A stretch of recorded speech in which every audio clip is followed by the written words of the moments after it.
Today is the 20th day of Tammuz on the Jewish calendar, and we are facing a week Torah portion. So we'll plug this in with where we conclude the fourth book of the Torah, the book of Bamidbar, known as Numbers, and it concludes the narrative of the Jews in the desert.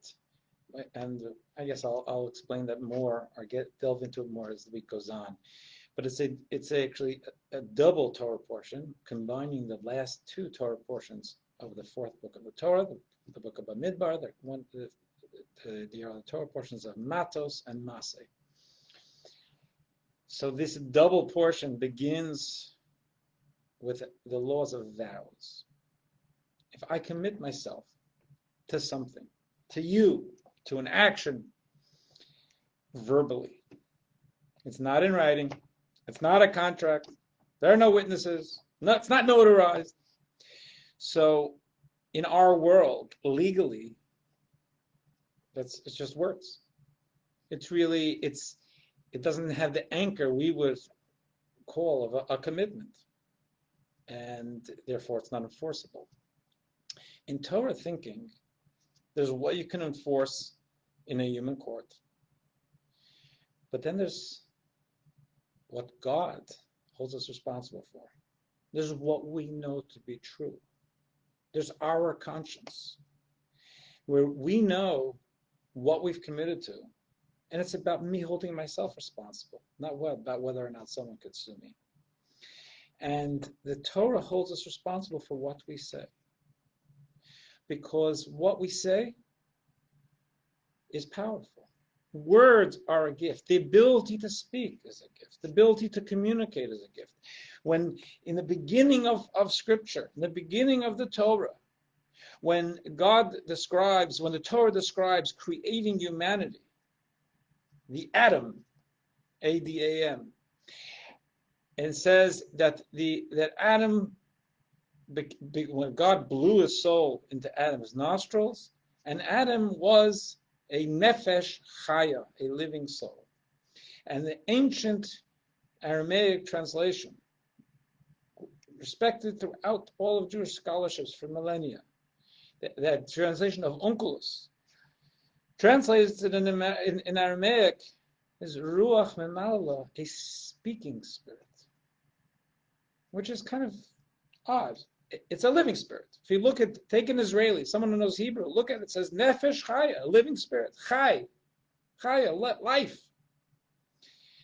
But because Onkelos wants to give us not a literal translation, only a literal translation, but an understanding of what the Torah is trying to tell us, it says here Adam was given the gift of being a communicator. Because birds, animal life, I think we know they communicate with each other. But real communication means considering what you're going to say, considering how to say it, considering whether or not the ramifications and the consequences are ones you want and accept, and certainly considering the feelings and the parameters of the person who's hearing, the person you're speaking to. That communication is human.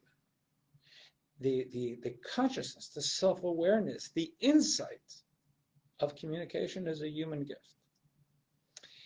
And what the Torah is saying, one of the things the Torah is saying is, you have such a gift in the power to speak and to share words. Think about it. And if you think about it, and you've invested yourself and your soul in words, then those words are powerful and they're binding. And as a matter of fact, one of the ways to absolve oneself of an oath, of the commitment, is to sit in front of a court and say, I didn't think about the ramifications. I wasn't a person. I did not see the power of my words. I spoke at the top of my head. I shot from the lip. Torah is telling us for today. You may say, I don't know what it was, 10,000 words a day? Measure your words. Think about your words. Your words, my words, can be relationship builders. They can be a balm for someone's soul. They can be carriers of light into each of our environments and spheres of influence. Make them that, because we know they can be the opposite.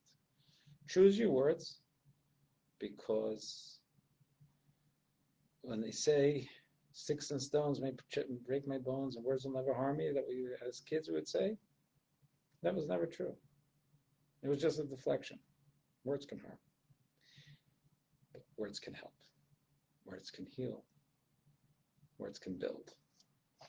Let's spend a day, or more than a day, using our words to build, to heal,